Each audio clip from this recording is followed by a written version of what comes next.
नमस्कार दोस्तों, मैं सोनू सर आप सभी का मेरे channel Vidya coaching centre by Sonu sir पर हार्दिक हार्दिक स्वागत और अभिनंदन है।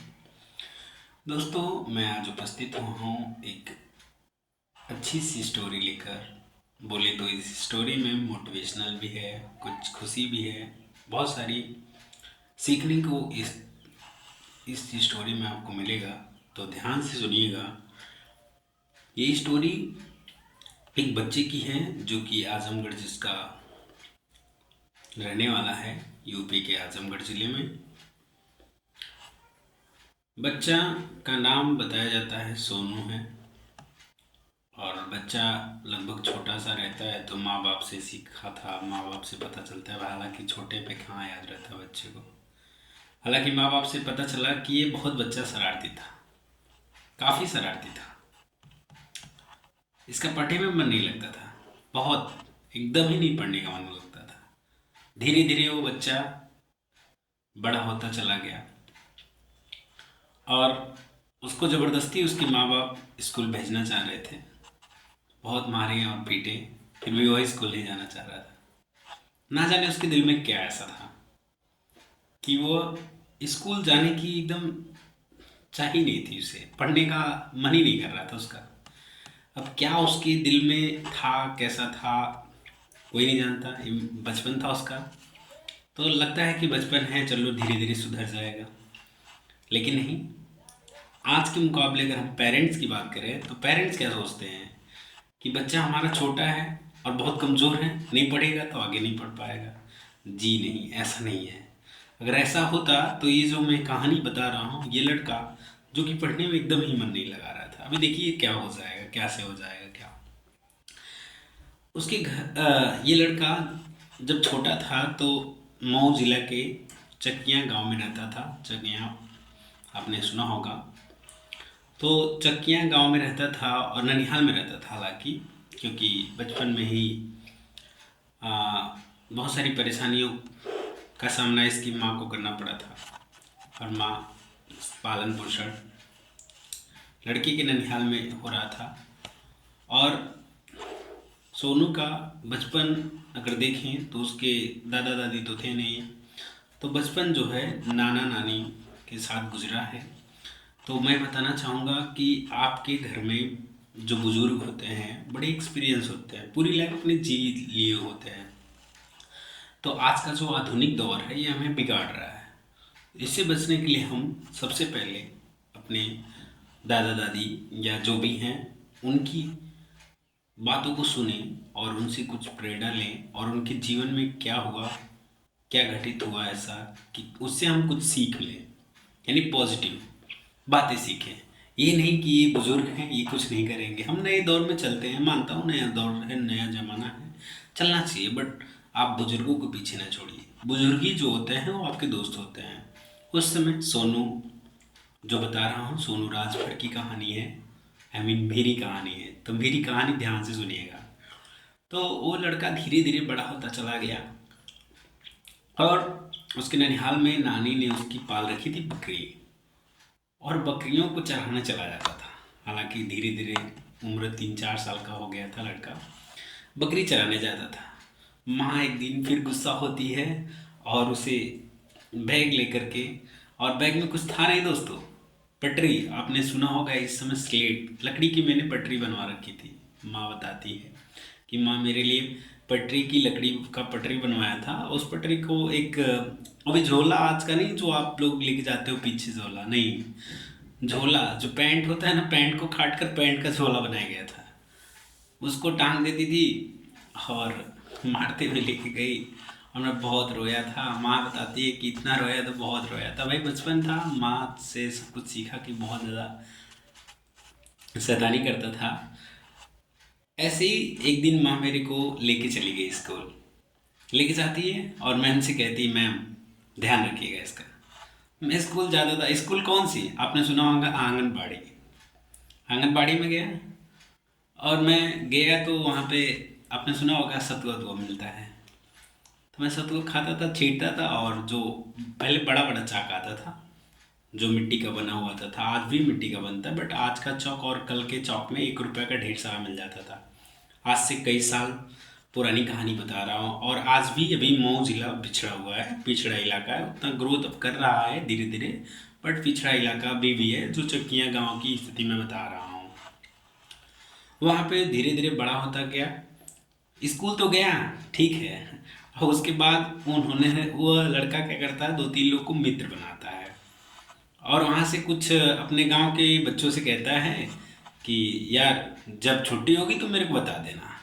और उसके गांव में एक उसी गांव में एक बरगद का पेड़ हुआ करता था, कुछ दूरी पर गांव से बाहर। उस बरगद के पेड़ के पीछे एक मिट्टी का टीला था, जिसको बोलते हैं एक नहीं हो जाता है भीटा टाइप का।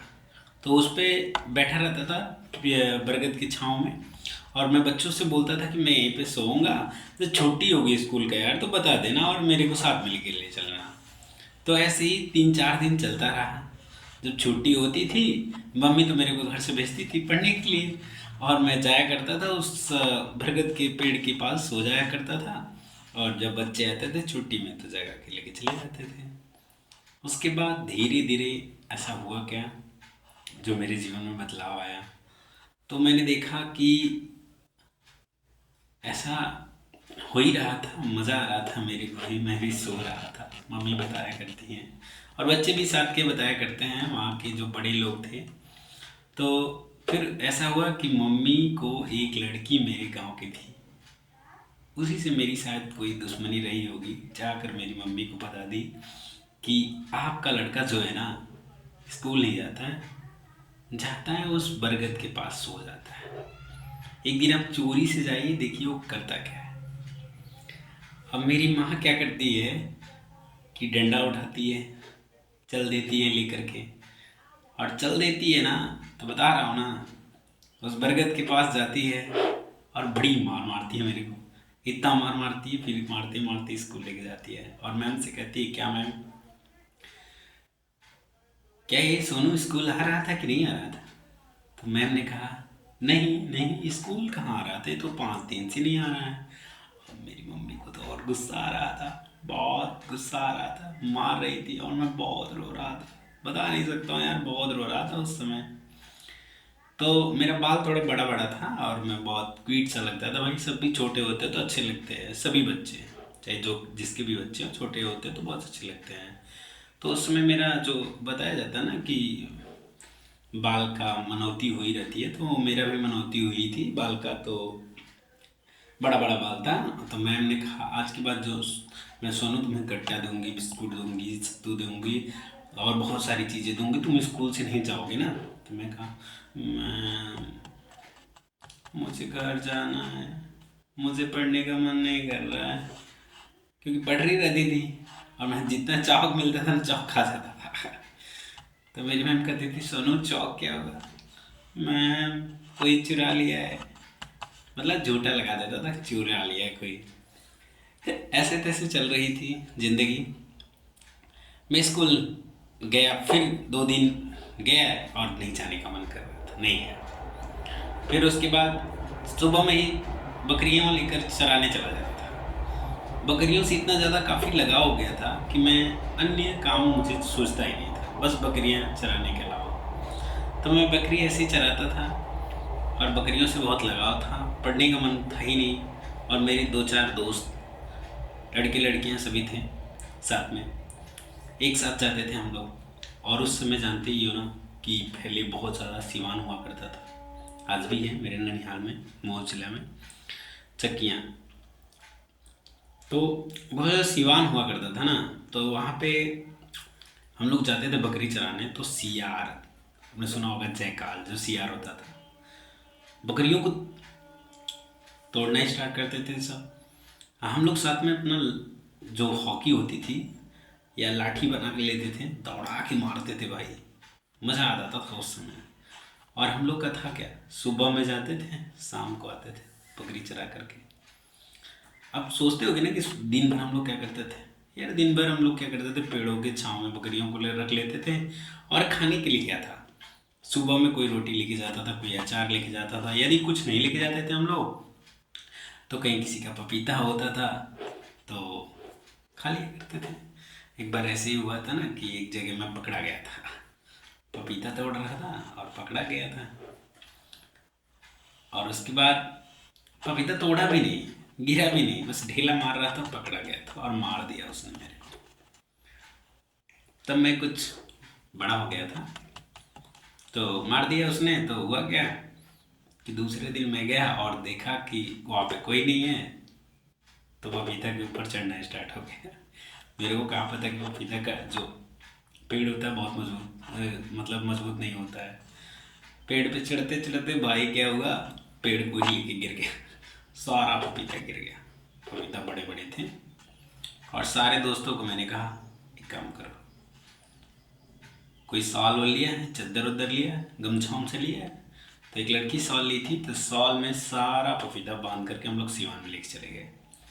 और सिवान में एक पोखरा टाइप का था, तो उधर पत्ती उत्ती बिटोर करके हम लोग एक जगह कुछ में छिपा दिए पपीते को, यानी खुदाई करके ज़मीन में थोड़ा सा छिपा दिए।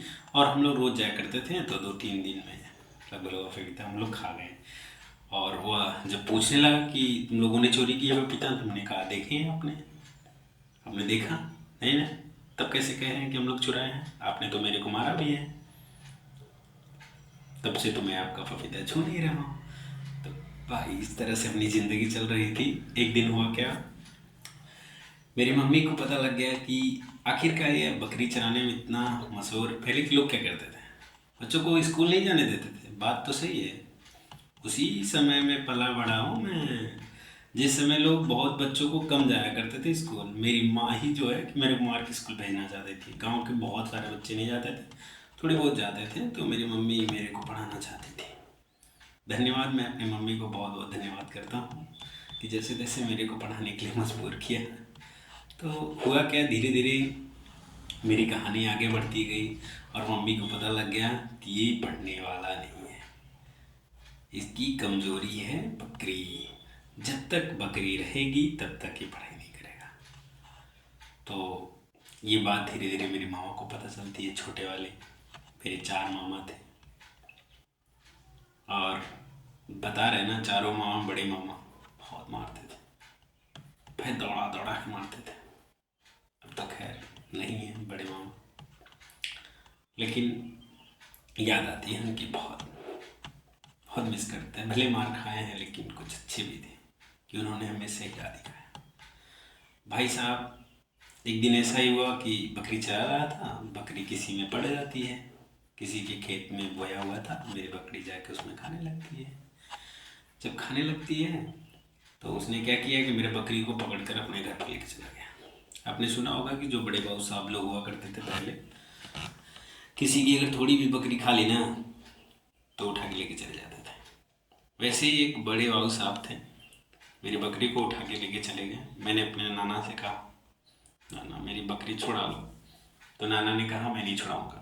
मम्मी से कहा, मम्मी बोली नहीं नहीं नहीं, रहने दो, जाने दो। ठीक किया, तुम देख नहीं सकते अच्छे से तो क्या करोगे, पढ़े लिखे हो नहीं, कल बकरी चरा रहे हो। भाई साहब ना, मेरी मम्मी उस दिन स्कूल भेज रही थी, मैं रोता रह गया बकरी के चक्कर में, स्कूल नहीं गया। क्योंकि भाई साहब जो आपकी आदत होती है वो जल्दी छूटती नहीं है। गया उसी तालाब के किनारे जहाँ पे मैं रोज़ सोया करता था, बरगद के पास। और उसी किनारे जो आपका पोखरा तालाब टाइप का था, उस पार मेरी बकरी को एक पेड़ के, आम के पेड़ के नीचे जो बाबू साहब थे वो बांध कर रखे थे, और उसी एक खटिया पर वहाँ पे सोए हुए थे, खूब खर्राटे ले रहे थे जोर से। मैं बड़ा सातिर सोचता रहा कैसे छुड़ाऊँ अपनी बकरी को। पोखरा के तीरे तीरे यानी कि तालाब के किनारे किनारे मैं गया, अपनी बकरी को जैसे ही देखा और बकरी मेरी चिल्लाने लगी मेरे को देखकर, तो मैं कहा चुप हो जाओ, शांत रहो। तो मैंने शांत किया, बकरी शांत हो गई। तो फिर मैं गया चोरी चोरी और अपनी बकरी को बोला अभी छोड़ूंगा, तुरंत भाग जाना घर पे। मैंने अपनी बकरी को जैसे तैसे छुड़ाया और वो जोर से भाग गई घर, और मैं भी किनारे किनारे खड़ा गया। जब छोड़ा लिया तो क्या ही कर सकते हैं, कुछ नहीं कर सकते हैं। मैं लेके चला आया अपने घर। तो मेरी मम्मी को आखिरकार पता लग ही गया कि ये बकरी इसकी मेन जड़ है, बकरी रहेगी तो ये नहीं पड़ने वाला है। फिर से मेरे मामा को ये बात पता चलती है। मेरे मामा क्या करते हैं, उस बकरी को ही उठा के पटक देते हैं, मर जाती है। ये कहीं तो बकरी थी, पटक जाती है, पटक देते हैं, मर जाती है। और मैं बहुत रोया, मामा से कहा, मामा मेरी बकरी को आपने मारा, सही सत्कार कीजिए, उसका सही से सम्मान करना है। तो ले जाया गया, अच्छे से उसको दफनाया गया, सम्मान किया। पर मेरी बकरी इस तरह से क्या हो गई, ख़त्म हो गई। और मैं 2-3 दिनों तक स्कूल नहीं जा सका, पूरा परेशान था, इतना परेशान कि बता नहीं सकता भाई, बहुत परेशान था। मम्मी जैसे तैसे स्कूल भेजी, और बता मैं 2 साल आंगनबाड़ी में पढ़ा, पटरी लेकर, फिर पटरी लेकर और वही झोला कंधे में टांग करके गया स्कूल। और जब गया तो मेरा नाम फर्स्ट में लिखाना था। मेरे पापा गए तो बोले मेरे बेटे का नाम फर्स्ट में लिख दीजिए। तो पता है, आज आज तो कितना भी छोटा बच्चा हो, इतना छोटा बच्चा हो चाहे और छोटा हो, नाम एडमिशन हो जाता है। बट वहाँ का टीचर बोला क्या पता है, बोला ऐसे करो, ऐसे। तो ऐसे ना, ऐसे जब हम लोग करते थे तो एक कान मेरा नहीं छुआता था। अगर एक कान टच हो जाता था तभी पता चलता था कि बच्चा 5 साल का हो गया। ये मेरा कान टच ही नहीं होता था। तो मेरे पापा ने क्या किया, घर वापस लाए। फिर दूसरे दिन मेरे पापा गए, करें मेरे बेटे का नाम लिखिए तो लिखिए। तो बोले अरे आपका लड़का 5 साल का हुआ ही नहीं है, इसका तो कान भी नहीं पकड़ पा रहा है। तो मैं जैसे ही ऐसे करा तो मेरे पापा ने इसमें देखा कि यहाँ पे मेरा टी शर्ट ऐसे कर रहा था, तो मेरे पापा ने टी शर्ट ही फाड़ दी और मेरा कान थोड़ा सा टच हो गया। तो मेरे पापा बोले अब टच हो गया ना, मेरे बेटे का नाम लिखिए। भाई साहब मेरा नाम लिखा गया। फर्स्ट में पटरी से पढ़ा, फिर धीरे धीरे सेकेंड पटरी से पढ़ा, सेकेंड तक पूरी पटरी से पढ़ाई हुई है मेरे, बताते हैं मेरे नाना। फिर ऐसे थर्ड में गया तो भाई साहब अभी भी मेरे पास पीछे वाला झोला नहीं था, जो आज आप लोग झोला लेके चलते, वही 5 रुपए का, वही जो पैंट वाला झोला होता है वही लेके जाता था। क्लास थर्ड में वो जो बोरा का एक झोला आता है, 5 रुपए का मिलता था भाई साहब, वही लेके गया। क्लास सेकेंड में मेरी थोड़ी बहुत कापी कापी धीरे धीरे सब कुछ चलता। तो सोच लो भाई कि मेरी पढ़ाई होने लगी। अब मैं, काम तो था नहीं दूसरा, पढ़ने लगा, पढ़ाई में मन लगने लगा। उस समय एक टीचर थे, बहुत अच्छे थे, हालांकि समझाते अच्छे थे, थोड़ी समझ आता, वही थी पढ़ने का मन कर रहा था, पढ़ना स्टार्ट किया। ऐसे ही पढ़ता गया। जैसे क्लास फोर्थ में पहुंचा तो मेरे पापा बोले कि अब तुम्हें घर आना है। मेरा घर था करणपुर, आजमगढ़ जिले में। मैं घर आया, मेरी मम्मी यहीं पे थी घर पर, और मेरे को बोला गया कि तुम्हारे घर के पास में एक शिवाजी शिक्षण संस्थान नाम का एक स्कूल रहता था, पास में, मेरे घर के पास में। तो बोला गया कि यहीं पे एडमिशन करवा देते हैं। प्राइवेट स्कूल था भाई, मैं सरकारी में पढ़ रहा था, प्राइमरी में अपने ननिहाल में। अब मेरा एडमिशन जब करवाने गए तो टीचर कह रहा कितने में एडमिशन करवाना है, तो मैंने कहा 5 में करवाना है। तो उसने कहा नहीं, ये CBSE बोर्ड है, यहाँ पे तुम्हारा 2 में एडमिशन हो। मैंने कहा पापा मैं तो वहाँ पे 4 में पढ़ रहा था, ये मेरे को मैडम कर रही 2 में एडमिशन होगा। तो पापा ने कहा क्या बात है, कोई दिक्कत नहीं, करवा लेते हैं एडमिशन। मेरा एडमिशन हो गया 2 में भाई, सोच लो 4वीं क्लास में से 2 में एडमिशन हो गया।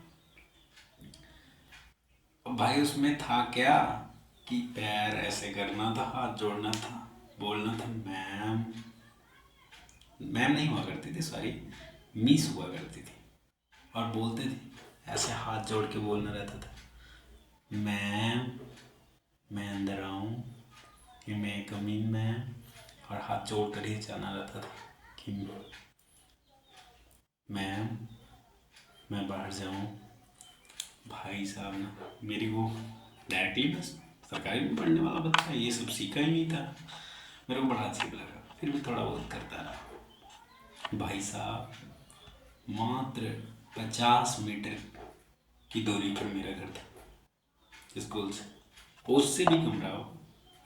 मैं लंच में मैं खाना खाने घर गया दिन, तो उस बात पे मैम ने बहुत मारा मेरे को। मैं कहा मैम क्यों मारी है? मैम ने कहा तुम्हें टिफिन लाना चाहिए ना, घर क्यों जाते हो? मैंने कहा हाँ मैम यही तो मेरा घर है, ये स्कूल है मेरा घर, तो मैं घर पे खाना नहीं खा लूँ या आपके पास ला के खिलाऊँ? थोड़ा बदमाश टाइप का भी लड़का था मैं। तो धीरे धीरे इतना दुष्ट लड़का कैसे सुधरने लगा, तो धीरे धीरे आखिरकार मैं पढ़ता रहा। फिर अचानक से ऐसे ही मेरे पापा थोड़ा ड्रिंक करते हैं, दारू वारू पीते हैं। तो एक दिन मेरे पापा दारू पी कर आते हैं स्कूल के बाहर, बोलते हैं, मेरे को बुलाते हैं, सोनू आ जाओ बाहर जल्दी से। गुस्से में थे, पता नहीं क्या हुआ था।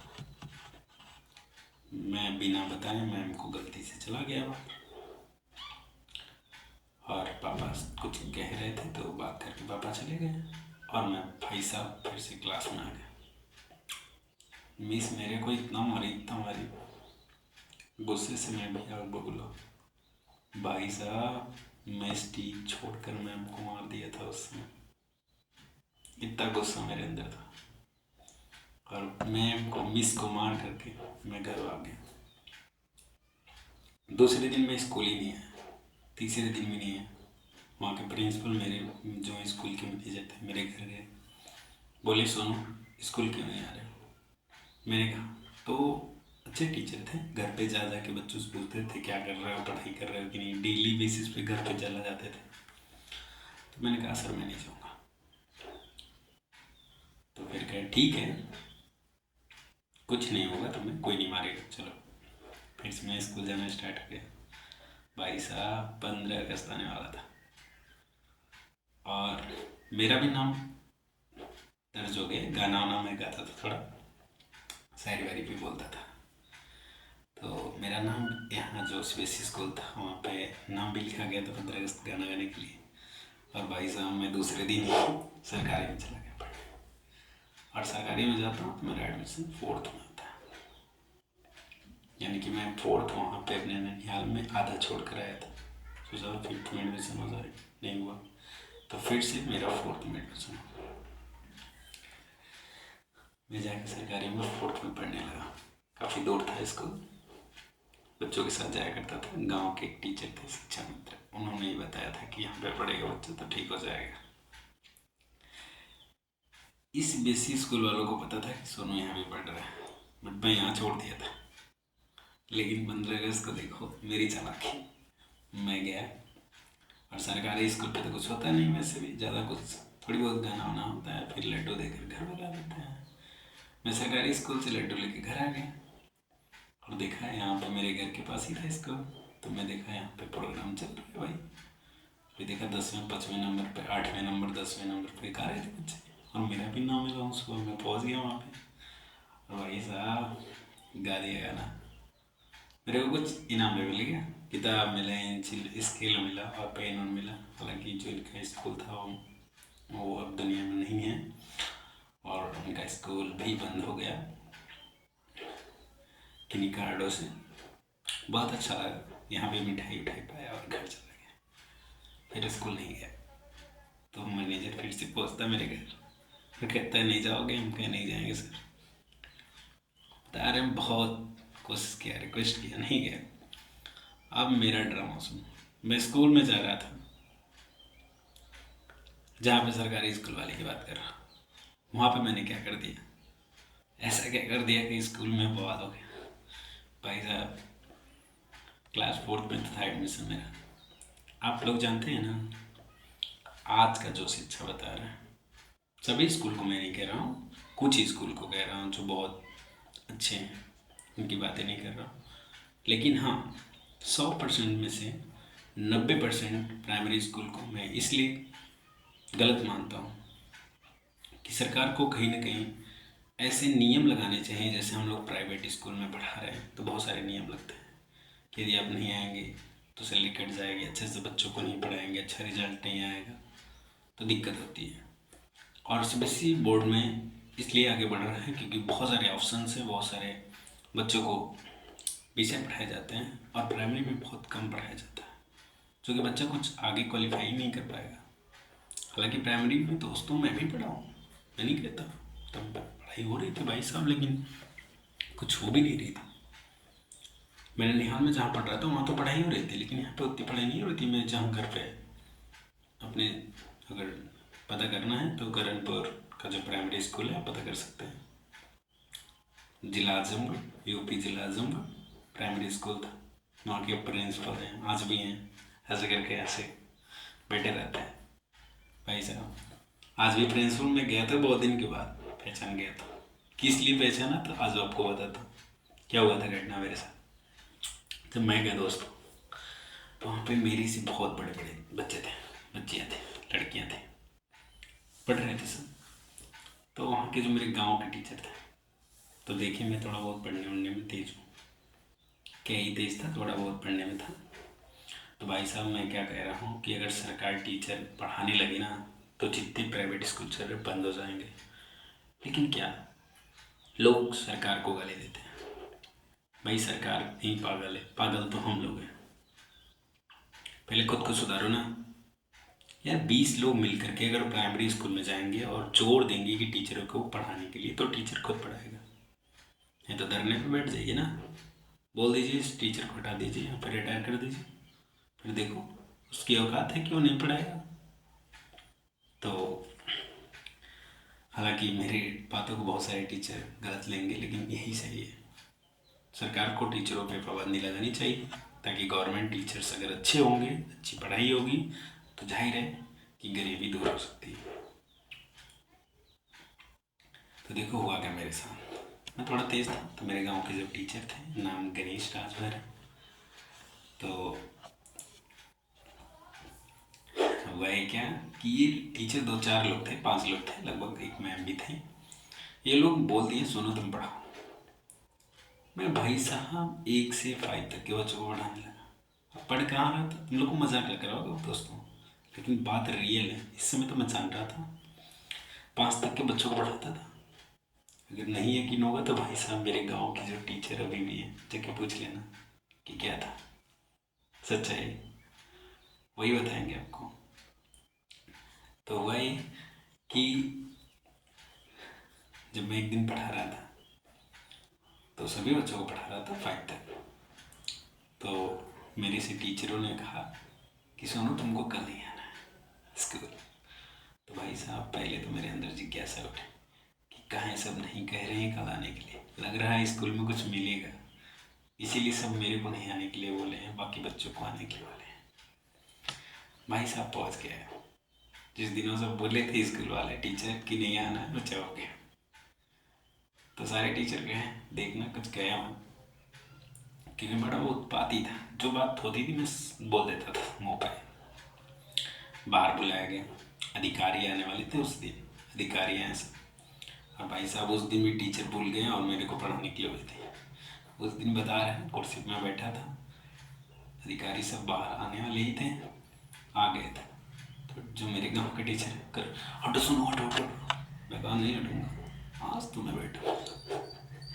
जानबूझ के उस कुर्सी बैठ रहा था, मेरे को उठा के सब टीचर नीचे कर दिए, फिर सारे बच्चों को बाहर निकाला गया।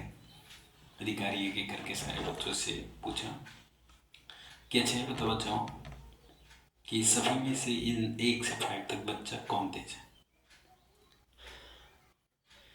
भाई बता रहा हूँ ना कि सारे बच्चे चुप थे और मेरा हाथ भी पकड़ के रखे, एक हाथ पकड़ के रखे थे। टीचर इशारा कर रहे थे भाई साहब उसका आवाज़ उठने मत देना, तब तक मेरा दूसरा हाथ खड़ा हो गया और बोला अधिकारी बहुत अच्छा भाई, कोई तो है जो तेज़ है। मैं गया, मेरे को बुलाया गया, तो मैं गया, बोला क्या नाम है भाई, तो मैंने कहा सर सोनू नाम है सर, सोनू राठौर सर। कहाँ से आते? मैं कहा अरे सर मैं यहीं का हूँ, थोड़ा गांव मेरा दूर पड़ता है, लेकिन गांव करणपुर ही है। तो बोला अच्छा ठीक है, तुम बहुत तेज हो, अच्छी बात है, थोड़ा हिंदी की बुक लिख देना बेटा। भाई साहब मेरे अंदर एक खुशी आ गई यार, हिंदी की बुक लिख गया, क्योंकि हिंदी मेरे को पढ़ने आती थी। तो गया, हिंदी की बुक लेके गया, और हिंदी की जैसी बुक लेके गया तो बोला पहला चैप्टर खोलो, तो पहला चैप्टर मैंने पढ़ दिया। तो कहा शाबाश, तो मैं बड़ा खुश हो गया। अब बारी आई अंग्रेजी की। भाई साहब लगेगा नहीं ना तुम लोगों की ज़िंदगी मेरी कैसे करवट ली है, और मैंने कैसे सीखा है, कैसे चेंज हुई है मेरी ज़िंदगी। जो लड़का एकदम पढ़ता ही नहीं था, कैसे अचानक से पढ़ने लगा, क्या उसके दिल पे गुजरा। तो ये मेरी पूरी कहानी है आज। तो मैंने क्या किया कि कहाँ से लेके गया इंग्लिश की बुक। अब मेरे को डर लगने लगा। क्यों भाई साहब? क्योंकि मेरी तो इंग्लिश एकदम आती नहीं थी। बस वही आता था, A for apple, B for ball, this is cat, that is a red, बस इतना आता था, पढ़ने नहीं आता था। बोला पहला चैप्टर खोलो भाई। तो पहला चैप्टर मैंने खोला, कहा सुनो पढ़ो तो मैं कहा द डी, ऐसे करने लगा। तो तुरंत अधिकारी समझ लिया कि इस बच्चे को पढ़ने नहीं आ रहा है। तो बोला सर मुझे नहीं आ रहा है पढ़ने। तो तुरंत क्वेश्चन पे क्वेश्चन कर देता है, कहता है स्कूल में पढ़ाई नहीं जाता है अंग्रेजी। मैंने कहा सर नहीं पढ़ाई जाती। सर मैं क्लास फोर्थ में हूँ, और यहाँ पे बस रोज यही पढ़ाया जाता है, this is a cat, that is a bat, यही से पढ़ाया जाता है। सारे टीचर गुस्सा में। भाई साहब सभी टीचर्स खड़े हो गए थे, पूरे सारे टीचर्स खड़े हो गए और लगे मेरे पे गुस्सा दिखाने। इतना गुस्सा कि बता रहे हैं ना कि सारे टीचर अगर पा जाए ना तो मेरे बहुत मारे, इस तरह का। और सभी खड़े हो गए थे। अधिकारी बोला ऐसा है क्या, सच बोल रहे हो? मैं कहा यस सर, अगर पढ़ाया जाता तो मेरे को जरूर पढ़ने आता। आपने देखा कि 1 से 5 तक मैंने ही केवल हाथ उठाया, किसी और बच्चे को बुलाइए, कोई पढ़ पाएगा? तो भाई साहब स्थिति होती है उस समय कि 1 से 5 तक कोई अंग्रेजी पढ़ ही नहीं पा रहा था, और मैं बस गया था। तो अधिकारी बोला और कोई प्रॉब्लम? तो मैंने कहा सर, तो जानते हैं आप लोग कि मिड डे मील जो आपका लंच का खाना मिलता है प्राइमरी स्कूल में, तो वो भी ढंग का नहीं बनता था। रोज़ खिचड़ी बनती थी, और कभी कभार कुछ सब्जी वब्जी बन जाती थी, लेकिन भाई साहब ढंग का नहीं बनता था। तो अधिकारी बोला कोई प्रॉब्लम सुनो आप। तो मैंने कहा सर ऐसे नहीं पता चलेगा, सर आज को आपको खाना टेस्ट करना पड़ेगा। तो मैंने अधिकारी से उस समय खाना टेस्ट करवाया था। भाई साहब थाली आई, खाना टेस्ट किया अधिकारी ने, वो कहा अरे नहीं नहीं मैं जान गया कैसा बना होगा। मैं कहा सर टेस्ट करिए, जब तक आप टेस्ट नहीं करेंगे पता नहीं कैसे चलेगा कि कैसा खाना बनता है। खिचड़ी बनी थी, संभवतः उस दिन खिचड़ी ही बनी थी। तो लोगों ने टेस्ट किया, अधिकारी 2-3 लोग थे, टेस्ट किए तो कह रहे खाने में बहुत नमक है और खिचड़ी बहुत अच्छे से नहीं बनी है। वो भी मेरी प्रॉब्लम सुन ली गई, और तब से स्कूल में अच्छा खाना बनने लगा। तो भाई साहब अधिकारी जाने लगे तो बोले सुनो ये नंबर रखो, लिख कर दिए सब नंबर, कोई अगर कुछ कहेगा तो मेरे को तुरंत कॉल कर देना। तो मैंने कहा सर नहीं, मेरे को नंबर याद करवा दीजिए, नहीं तो ये लोग फाड़ देंगे नंबर और मेरे को बहुत मारेंगे। तो अधिकारी नंबर मेरे को याद करवा देता है, और मैं नंबर याद कर लिया। अधिकारी जैसे ही गया भाई साहब ना, तो बता रहे हैं सारे टीचरों को गुस्सा जो मेरे पे उमड़ पड़ा। प्रिंसिपल और बाकी टीचर जो मेरे गांव का भी था, वो भी मेरे को मारना स्टार्ट। मारने गए तब तक मैं कहता था अभी मैं कॉल जाके घर पर लगा दूंगा, तो जो भी मिल रहा है नहीं मिलेगा। तो अधिकारी पता है मेरा एक सिग्नेचर लेता है, और 1 महीने की जितने 5-6 टीचर थे सबकी सैलरी 1 महीने की गायब हो जाती है। जो मेरे गांव की शिक्षा मित्र पे काम कर रहे थे 5,000 उनका बस मिल रहा था, उनका 5,000 भी चला जाता है। लाइट चली गई है तो 5,000 पे उनका कट गया। तो उनके पिताजी आज भी मुझे बोलते रहते हैं मेरे लड़के का नौकरी खा गया। तो भाई साहब मैं कहाँ नौकरी किसी का खाया, जैसा करना था वैसा भरना था। मैं देखा, दोबारा स्कूल गया तो मेरे स्कॉलरशिप भी नहीं रुकती थी। उस समय स्कॉलरशिप हाथ से दी जाती थी, प्राइमरी की स्कॉलरशिप भी मिलती थी। मेरा पैसा मिला और मैं स्कूल छोड़ दिया और बहुत अच्छे खाना बनने लगा। मेरे गांव के टीचर पूछने लगे क्यों अब स्कूल नहीं जा रहे हो। मैं कहा सर अब नहीं छोड़ूंगा। तो फिर से मैं ननिहाल चला जाता हूँ, क्योंकि मेरा मन घर पे लगा नहीं। मेरा सारा बचपन ननिहाल में था, इसलिए मुझे अच्छा नहीं लग रहा था घर पे। तो मैं चला गया ननिहाल। छुट्टियों में आता था अपने घर। और भाई साहब मैं अपने गाँव में होता क्या था, सबको कहता था चप्पल भी निकलाओ, और मैं क्या करता था, चप्पल से वो चक्का बनाता था। और गाँव में जो गड़ाड़ी होती थी ना, वही बनाता रहता था। बहुत इधर उधर टिंग बाज करता रहता था। लोग बोलते थे इतना दिमाग इसके पास कहाँ से आ गया। भाई एक बुरा माटी लाना रहता था ना, मैं गाड़ी चक्का बना देता था, उसी पर लाद के से लेके आते थे। बहुत अच्छे से इंजॉयमेंट दिन बीतता गया। मैं गया ननिहाल में, क्लास 5 तक एडमिशन करवाया और वहीं पढ़ाई किया। फिर ऐसे तैसे पढ़ता रहा। तो मेरे पिताजी बोले 5 तक पढ़ लो। और उस समय मेरी मौसी, दो मौसी मेरी हैं, एक दिल्ली में रहती है, एक गुजरात में रहती है। तो मेरी मौसी का खुद का मकान था दिल्ली में, और वहीं पे किराना दुकान था। तो मौसी बोली कि मैं तुमको लेके चलूँगी अपने साथ, वहीं पे रहेंगे, पढ़ना होना। ऐसा मेरे दिमाग में क्या है कि यार मैं दिल्ली जाऊँगा, दुकान भी है, और मैं दिन भर उसमें चोरी चकारी करने लगूँगा और पढ़ नहीं पाऊँगा, लालच आ जाएगी। क्योंकि मुझे पता था ऐसा कुछ होने वाला। मेरे नाना की दुकान थी, पान वान लगाते थे नाना, छोटी सी घूमती थी, उसी पे बैठा था। स्कूल जाता था, स्कूल से आता था तो उस पर बैठता था और पान बेचता था भाई। मेरे नाना मेरे को छोड़ देता था, मैं पान खूब लगाता था, मीठा पान, बाकी चीज़ें, और दुकान का हिसाब बारी करता था। और मेला भी लगाता था। क्लास 5 में पढ़ रहा था, उसमें मेला भी लगाता था। चले जाइए आप पता करिएगा, तो ग्राम चकिया में एक उधो बाबा है, कुटिया है, वहाँ पे मेला लगाने के लिए मैं जाता था। मेला में क्या लाता था, अपनी जो दुकान की सामान होती थी वही लेके जाता था, ढूंढता लेके जाता था, बाकी बिस्किट विस्किट लेके जाता था, टॉफ़ी वॉफ़ी लेके जाता था, सारा बिक जाता था। फिर जैसे ही 5 पढ़ लिया, मेरे मामा गर्मियों में बर्फ़ बेचा करते थे। मैं बर्फ़ भी बेचा हूँ भाई साहब, लोग झूठ मानेंगे। मैं बर्फ़ मामा के साथ दिन भर घूम घूम के बेचता था। और उस समय पैसे से ज़्यादा अनाज मिलता था। लोग अनाज लेके आते थे और बर्फ़ लेके जाते थे। क्लास 5 में मेरी मौसी ने तय किया कि तुम्हें जाना होगा दिल्ली। मेरे पापा ने कहा पढ़ाई छोड़ दो, इतना बहुत है, पढ़ लीजिए जितना। भाई साहब अभी तो मेरा पढ़ने का मन शुरू हुआ था, और मेरे पेरेंट्स बोले थे कि चले जाओ मौसी के साथ। तो मैं नहीं गया। मौसी के साथ मेरे मामा का एक लड़का गया, जो कि आज बता रहे हैं भाई साहब, सच हुआ कि मैं नहीं गया। आज मेरी जगह वह गया था ना, तो आज बता रहा हूँ दोस्तों, इतना नशा करता है। पढ़ाई तो किया, पढ़ाई अच्छी थी उसकी, तो पढ़ रहा था स्टार्टिंग में। तो जानते हैं ना, जो शहर में जाते हैं, अगर कुछ ही लड़के हैं जो सुधर जाते हैं, बाकी बिगड़ जाते हैं। मौसी की दुकान से बहुत सारी चोरियां करने लगा, और बहुत सारे दोस्त ऐसे बना लिए जो शरारती टाइप के दोस्त हैं। और भाई साहब आज नशा भी बहुत करता है, औसम बहुत अफीम वफीम भी लेता है, इतना सिगरेट पीता है लोगों के सामने, और हम तो बहुत बड़े हैं उससे।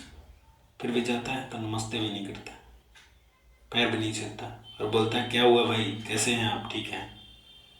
बताइए, संस्कार और बाकी चीज़ें उसकी गायब। ना किसी की रिस्पेक्ट, ना किसी की इज्जत, बस नशेड़ी दोस्तों के साथ वही घूमता रहता है दिल्ली में। तो आज आज की वो स्थिति है उसकी। तो मैंने बहुत सारी चीज़ें सोचकर बहुत मुझे बुरा लगा। फिर उसके बाद मेरी कहानी यू टर्न लेती है। मैं चोरी से क्लास 6 में, कुछ गांव के बच्चे गए थे, मैं वहाँ पैदल पैदल, भाई साहब 3 किलोमीटर मेरा था स्कूल दूर, हम लोग पैदल जाया करते थे। पता कर लीजिएगा आप, सुल्तानीपुर, मऊ जिला के चकनिया से जाते थे सुल्तानीपुर पढ़ाई करने, पैदल पैदल जाया करते थे। मैं गया दोस्तों के साथ। तो मैम ने कहा क्या नाम बाबू, तो मैंने कहा मैम सोनू नाम है मेरा, सोनू राजू। तो उसने कहा, मैम ने कहा सोनू कोई और नाम चेंज करा लो। मैं कहा नहीं मैम, मम्मी ने मेरा रखा और मेरा जो नाम मम्मी मेरी रखी है बस मेरा वही नाम रहेगा। तो मैम ने अपने मन से कहा नहीं तुम्हारा नाम सत्यम रहेगा, मैं सत्यम बुलाऊंगी। मैं कहा नहीं मैम, मेरा नाम बस सोनू रहेगा, मैं अपना नाम नहीं चेंज कराना चाहता। आज के बच्चों में है कि स्कूल का नाम कुछ और घर का कोई और। भाई कोई स्कूल का पूछने गया कि सूरज कहाँ है, तो पता चला गाँव में सूरज का नाम कुछ और, ये दीपू भाई है। तो लोग कैसे ढूंढेंगे, तो मेरा भाई घर का नाम भी सेम था और बाकी स्कूल का भी नाम सेम। बस लोग कुछ और भी गांव की जानते हैं, अलग अलग नाम लोग रखते हैं, बट मैं नहीं रखा। मैम ने मेरे से पूछा सोनू कितना रुपये लाया एडमिशन करवाने के लिए। तो मैं मैम से पूछा मैम कितना रुपया लगेगा, झूठ नहीं बोल रहा हूँ। मैम ने कहा जितना लिए हो उतना दे दो। मैं कहा मैम क्या बात कर रही हैं आप, जितना लिया उतना दे दो। तो मैम ने कहा हाँ हाँ उतना ही दे दो। तो मैम को लगा कि बहुत सारे रुपये रखा हुआ है, लेकिन बहुत सारे रुपये में जेब में मेरे 5 रुपये थे। मुझे हंसी भी आई और मैं 5 रुपये निकाला, मैम से कहा मैम मेरे पास यही है। तो मैम ने कहा बस। तो मैंने कहा मैम आप ही तो बोली जितना आपके पास है वो दे दो। तो भाई साहब मैम मुस्कुराई और 5 रुपये लेके मेरा एडमिशन कर दिया। जानते हो प्राइवेट स्कूल में हर वर्ष एडमिशन होता है, यही गलत होता है, लेकिन सरकारी में ऐसा नहीं है। लाइट आ गई। सरकारी में ऐसा नहीं है, सरकारी में तो भाई साहब 6th में एडमिशन हो गया तो डायरेक्टली चलता रहेगा, उसी से चलता रहा। मेरे पापा को नहीं पता चला कि मेरा उसमें एडमिशन हो गया है। स्कूल में गए, मैं जैसे तैसे क्लास 6 पढ़ लिया भाई साहब। 6 में मेरे पापा गए और बोले पढ़ाई तो हो गई ना, बहुत पढ़ ली भाई, अब तो जाओ कुछ सीखोगे वहाँ पे, दिल्ली में रहोगे तो। मैं क्या नहीं जाऊँगा मैं, एक क्लास और पापा। तो पापा एक क्लास और मान गए। मेरे पापा बीच बीच में जाते रहे और मैम से मैंने कहा मैम तो मना लीजिएगा। तो मैम ने कहा असली पढ़ाई तो क्लास 8 की होती है। मैं भाई साहब ननिहाल में क्लास 8 तक शिक्षा पूरी कर ली, बहुत शिक्षा पूरी की। बचपन में बहुत शैतान था मैं, 3 किलोमीटर पैदल आना जाना, और दिमाग में एक सपना बसा था एक साइकिल लेने का। अब लोग को मजाक लग रहा होगा, 3 किलोमीटर डेली पैदल आना जाना। कभी कभार किसी के पास पैसे होते थे तो हम लोग 1 रुपये देते थे बस वाले को और घर जाते थे, वो भी 1 रुपये हम लोग को नहीं मिलता था। आज पेरेंट्स की ये स्थिति है कि पेरेंट्स बच्चों को खराब कर रहे हैं और हम लोग के पास शिकायत लेके आते हैं कि मेरा बच्चा ये करता है वो करता है। खराब तो आप कर रहे हो तो करेगा कौन? हाथ में मोबाइल दे रहे हैं। भाई साहब हम लोग मोबाइल को दूर दूर तक मोबाइल हम लोग छुए नहीं थे, दिखे ही नहीं थे। क्लास जब 8th में पढ़ रहा था मेरी मम्मा पहली बार लाए थे नोकिया, जो छोटी वाली आती। भाई साहब तुम लोग को बता दूं कि मामा ने लाया था, तो आज हम लोग समझते हैं उसमें एक रेड वाली बटन थी एक ग्रीन वाली। जब मोबाइल बजती थी तो मेरे मामा कहते थे अगर रेड वाले दावे तो ब्लास्ट हो जाएगा, चलो फट जाओगे। जब मोबाइल बजती थी भाई हम छूते ही नहीं थे डर के मारे। क्लास 8 में थे फिर भी डर के मारे छूते नहीं थे। धीरे धीरे जानकारी हुई और ऐसे ही बहुत कुछ सीखा हमने। तो क्लास में 8 में पढ़ाई कर रहा था तो उस समय मेरे मामा की शादी होती है, उसी समय या उसके कुछ दिन पहले।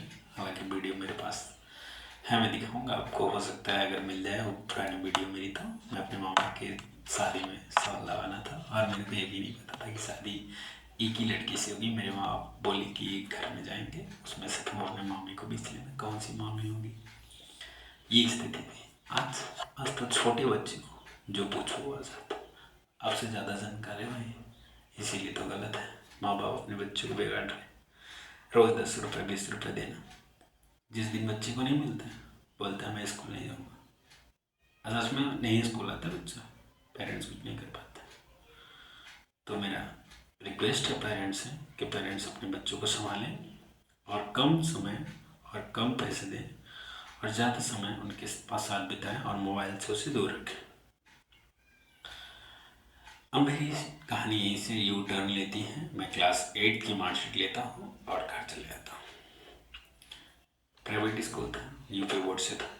क्लास 9 में एडमिशन करवाना था। मेरे गांव के बच्चे बहुत डरा दिए थे मेरे को, सोनू तुम सरकारी से पढ़ के आए हो। मैं क्लास 8 तक सरकारी पढ़ा था। तुम्हारा इसमें एडमिशन होगा, फेल हो जाओगे, बहुत मारते हैं, ये करते वो करते, बहुत सारे लोग डरवाए। खैर मेरा एडमिशन हो गया, मैंने करवा लिया एडमिशन। अब मेरे पापा बोले कि मेरे पास उस समय मेरे पापा बहुत सारे पैसे कमाते थे, बट क्या करें, समय है भाई, जितना मिलना रहता उतना मिलता। मेरे पापा साड़ी बेचते थे। मेरे बहुत छोटा था तब की बात बता रहा हूँ। फिर धीरे धीरे पंजाबी कमाने चले गए, बहुत सारा काम किया मेरे पापा। फिर उसके बाद मेरे पापा रिक्शा भी चलाते थे, रात में आते थे रिक्शा चला करके। मैंने जैसे तैसे पढ़ाई की तो मेरे पापा बोले रहने दो, मत पढ़ो, कहाँ से आएगा पैसे। तो मैंने क्या किया कि 9 पढ़ लिया और 10th में मेरे को एडमिशन करवाया था। मेरे पास पैसे नहीं थे।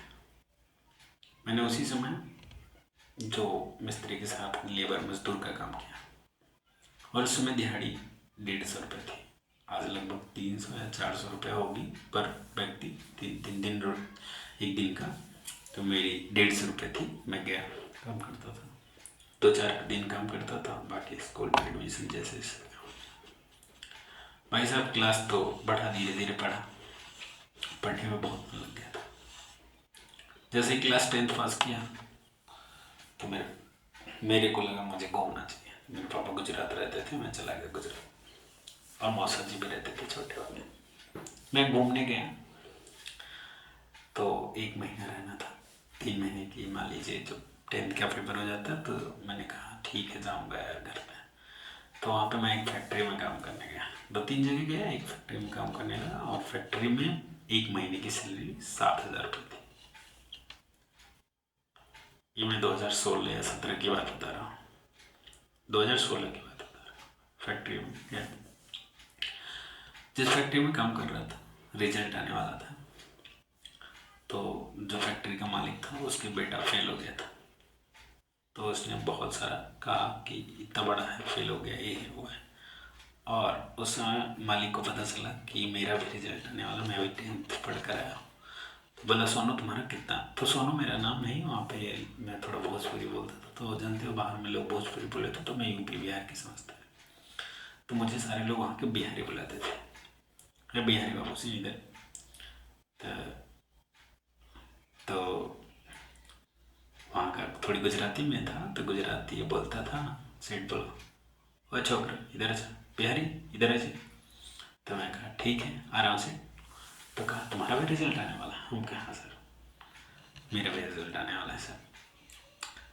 तो मालिक ने कहा ठीक है रोल नंबर थोड़ा बताना। रोल नंबर बताया।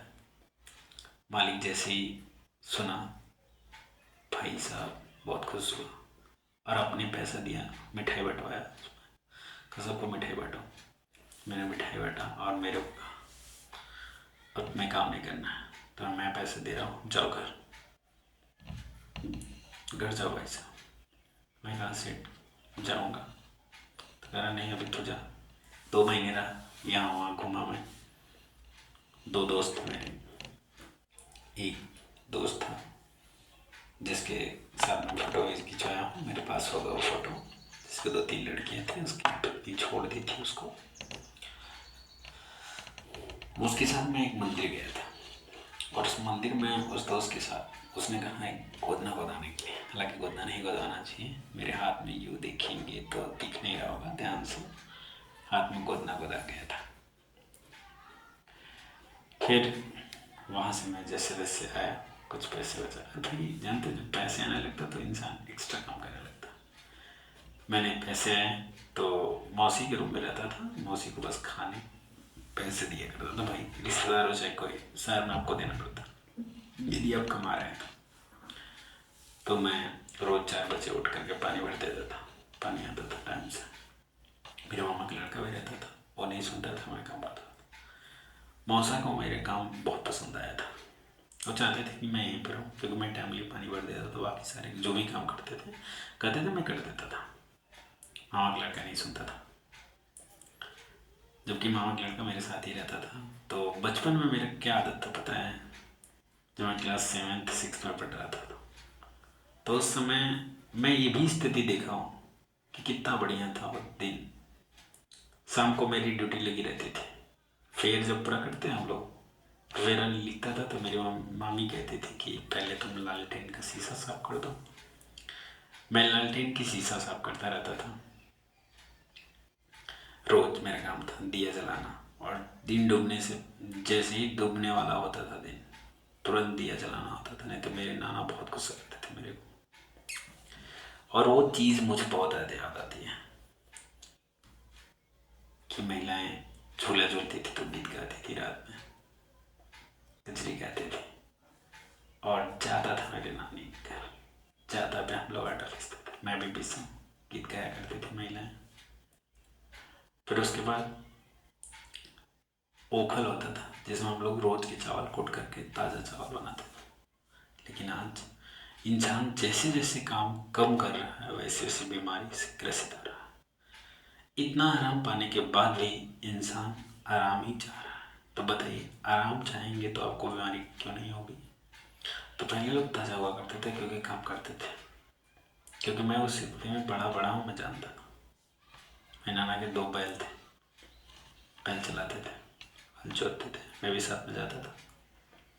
नाना मेरे पक्के मित्र थे, साथ में मेरे को मछली मारने के लिए लेके जाते थे, मैं भी जाता था मछली मारने के लिए। जामा से लेते थे, क्यों मामा बहुत दूर दूर तक ले जाते थे मेरा नाना।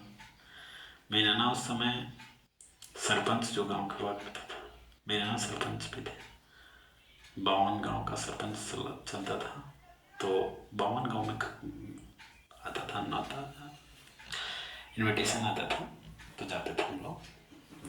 तो मुखिया पद से मेरे नाना को बाद में हटा दिया गया था, क्योंकि मेरे कहा गया था कि 52 गांव में कोई आपस में शादी नहीं करेगा। तो मेरे मामा के लड़के ने गलती कर दी थी, प्यार कर लिया था और प्यार से शादी हो गई थी, इसलिए मेरा नाना पद से हटा दिया गया था।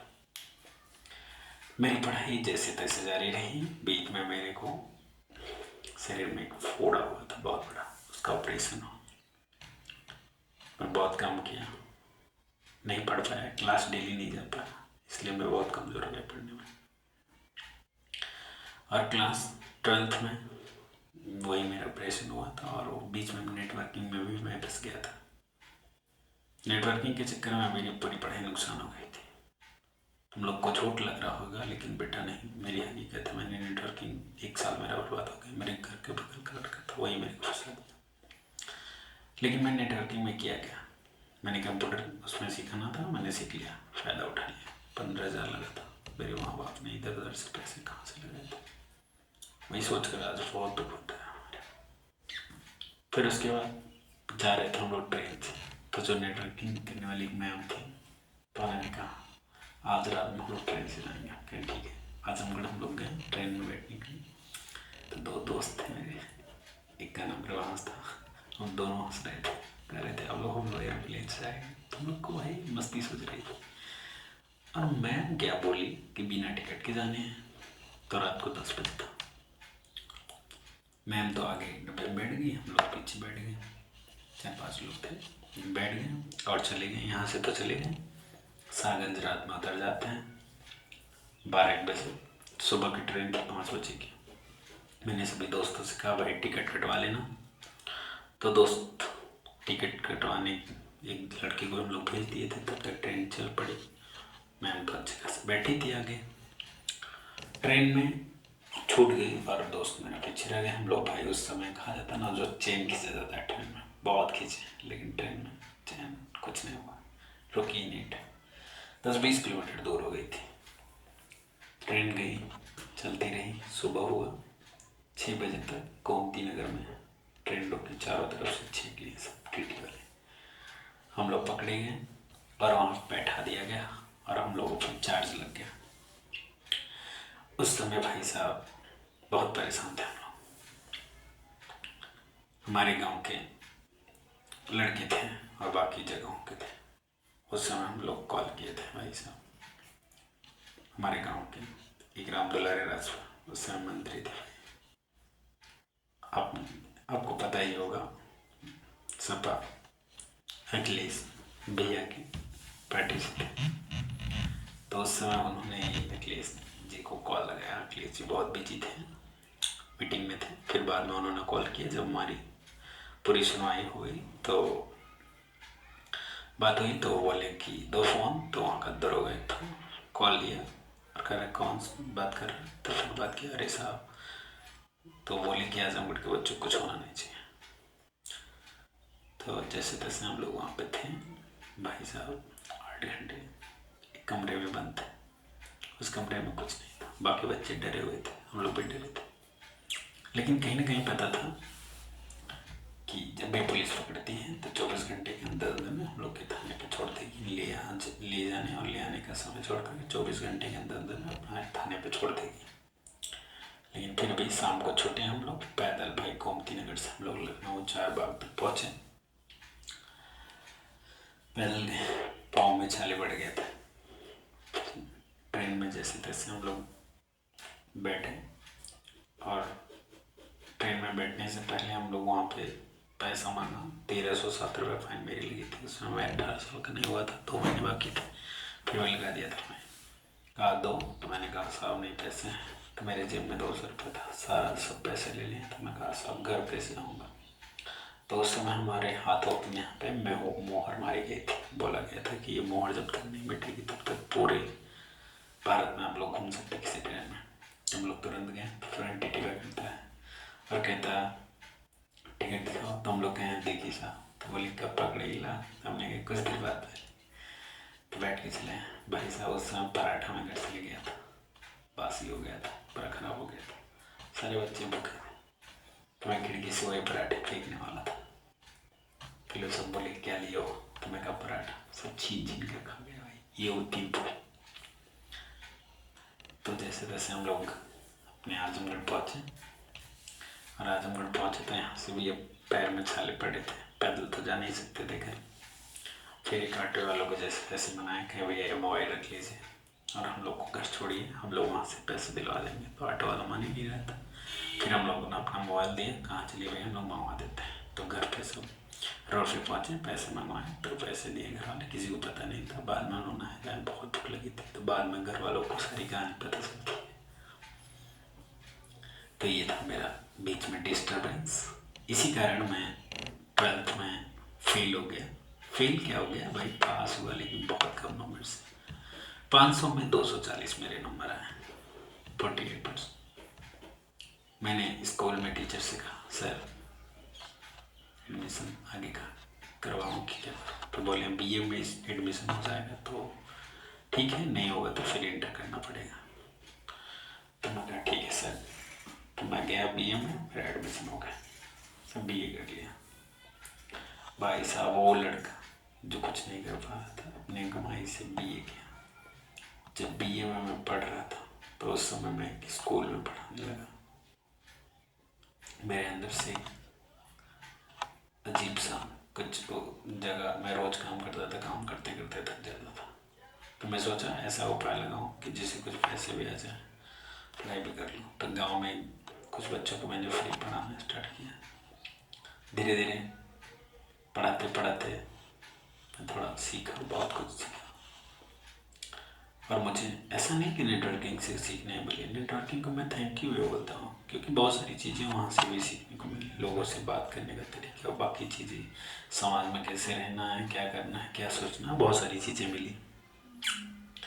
मैं बच्चों को धीरे धीरे पढ़ाना स्टार्ट किया। फिर रोड पर पढ़ाने के लिए मैं स्कूल पास में था, जिस स्कूल में पढ़ाई किया था उसी में जूनियर स्कूल में पढ़ाने लगा। बिना पूछे इतना पढ़ाने का नशा था भाई, स्कूल में किसी से बिना पूछे। अभी बेलने लगती है ना, अब प्रेयर की बेलने लगी लगती, तब तो बच्चे आए रहते हैं। मैं पढ़ाने लगा, वहाँ के प्रिंसिपल मैनेजर सब कुछ देखने लगे और बोल सब कुछ दिख रहा है, मैं शांति से पढ़ा रहा हूँ। पढ़ा लिए तो बोलिए कि पढ़ाओगे, हम हाँ सर अगर मिल जाएगा तो जरूर पढ़ाऊँगा। तो भाई सब 12th पास किया था, बीए फर्स्ट ईयर में पढ़ रहा। तो बोले ठीक है बताएंगे। तब तक खुद ही से कुछ बच्चों से परिचित होता है और मैं अपनी कोचिंग खोल देता हूँ। और मेरा एक दोस्त होता है, वही बताता है कि स्कूल जहाँ पे पहले स्कूल में पढ़ाना स्टार्ट किया तो वहाँ पे मात्र मेरी 2000 सैलरी थी और 2000 में हम पढ़ाते थे। जैसे तैसे समझ तो नहीं आ रहा तो भाई धीरे धीरे समझने लगा और मैं एक नवीन सैनी करके कोचिंग थी वहाँ पे कुछ इंग्लिश पढ़ा तो थोड़ी बहुत इंग्लिश की नॉलेज मिली और बहुत सारी कोचिंगों में गया धीरे धीरे। मैं ज़्यादा कोचिंग नहीं पढ़ा था, थोड़ी बहुत 1-2 घंटे, क्योंकि पैसे नहीं थे भाई साहब। पढ़ता गया और आज भी मैं इतना बड़ा हो गया हूँ। मेरा सपना बहुत कुछ था, एक साइकिल था तो साइकिल तो मैंने ली। फिर मेरा सपना धीरे धीरे भाई बड़ा हो गया हूँ। आधुनिक काल मोबाइल लेने के बाद तो मेरे को एक मोबाइल दी गई कीपैड वाले। फिर धीरे धीरे बड़ा हुआ तो अपने पैसे से मोबाइल लिया और वो भी मोबाइल चोरी हो गई। फिर मैंने दूसरी मोबाइल किस्त से ली। फिर धीरे धीरे मैं दौड़ बच्चों को ऑपरेशन कराने लगा, बहुत सारे बच्चों को पढ़ाने लगा। साइकिल से आता था। अब मैं पढ़ाता हूँ दिव्य ज्योति निकेतन स्कूल, 3 साल से 4 साल से इसे ही पढ़ा रहा। यहाँ पे भाई साहब आया था तो मैं पहले साइकिल से आया करता था, 1 साल लगातार साइकिल से आया। फिर मेरे मन में आया कि मैं उसे एक गाड़ी लेनी चाहिए तो मैंने कुछ पैसे जुटाए और मेरे पापा ने मदद की तो मैं एक गाड़ी ले पाया और स्कूटी लिया। और आज स्कूटी का भी सारा लोन पे था, चुकता हो गया। और मैं आज भाई अपने गांव में बहुत पढ़ाई किया। मेरा सपना बस सरकारी टीचर बनने का है, ताकि सरकारी टीचर इसलिए मैं बनना चाहता हूँ कि मैं देखता हूँ कि प्राइवेट स्कूल में गरीब के बच्चे तो आ नहीं पाएंगे तो कहीं ना कहीं वो अच्छी शिक्षा से वंचित रह जाते हैं। तो मैं चाहता हूँ कि कहीं ना कहीं सरकारी टीचर बनूं और बच्चों को अच्छी से अच्छी शिक्षा दूं और ऊंचाई तक पहुँचूं। और मेरा बस यही सपना है कि मैं सरकारी टीचर बन गया तो ज़रूर जिस स्कूल में मेरा होगा सिलेक्शन, मैं उस स्कूल का ढांचा ही बदल दूंगा। सारे बच्चे मेरे से मोहब्बत करने लगेंगे कि मैं दुनिया में सबसे अच्छा मानता हूँ। बहुत सारा मैं अपनी ज़िंदगी में काम भाई साहब पंखा भी बनाया हूँ, लेबराना किया हूँ, मिस्त्रियाना किया, बहुत सारा काम सीखा। बट मेरे को सबसे अच्छा टीचिंग लगी क्योंकि मैं बच्चों से बहुत जुड़ाव रहता है मेरा। मेरे पढ़ाए गए बच्चे वो BSc कर रहे हैं। मेरी उम्र इस समय 25 साल हो गई है और मैं इस समय B.Ed भी कर लिया हूँ और PG कर रहा हूँ। मेरा सपना है MA कर लूँ और मेरा सपना है सरकारी टीचर बनने। तो प्लीज़ दोस्तों, आपके साथ मैंने अपनी कहानी शेयर की और मेरी कहानी में आपको क्या अच्छा लगा, कैसा लगा, ज़रूर बताइएगा। और क्या आपको मेरी कहानी में ख़राब लगा वो भी बताइएगा। और मैं अपनी कहानी से आपको क्या सिखा पाया ये ज़रूर बताइएगा।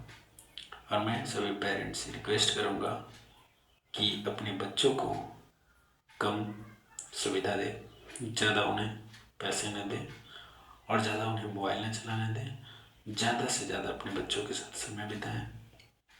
मैंने इसलिए मेरी ज़िंदगी में बदलाव हुआ क्योंकि मैंने नाना और नानी की रात की कहानियाँ सुनी थी। भाई साहब इस समय मेरे नाना, जो कि उनके 4 बेटे थे, आज उनके चारों बेटे उनके काम नहीं आ रहे, एक तक दुनिया में नहीं है। 3 बेटे हैं, तीनों बेटे काम में नहीं आ रहे। छोटा बेटा की पत्नी उन्हें कुछ ऐसा कह देती है कि वो घर से निकल जाते हैं और मेरे घर आए अपने बिटिया के पास। तो मैं नाना को बहुत अच्छे से मानता हूँ, आज भी मैं नाना से बहुत प्यार करता हूँ। तो आप सभी से इतना ही रिक्वेस्ट है कि अपने घर में सभी बच्चों से इतना ही रिक्वेस्ट है कि अपने घर में जो भी दादा दादी उनका सम्मान करें और ज़्यादातर मोबाइल में समय न बिता करके अपने दादा दादी के साथ बिताएं और उनके जीवन की कुछ बारें जानें। क्योंकि जब हम किसी के जीवन को पढ़ते हैं तो उन्हीं की कठिनाइयाँ समझ में आती हैं, उन्हें कठिनाइयों से कैसे निकलें उनकी बातें समझ में आती हैं। तो ज़रूर आपको अच्छा लगा हो तो ज़रूर एक दूसरे से शेयर करिएगा ताकि सभी को इस कहानी से कुछ ना कुछ सीख मिल सके। ओके, थैंक यू, धन्यवाद।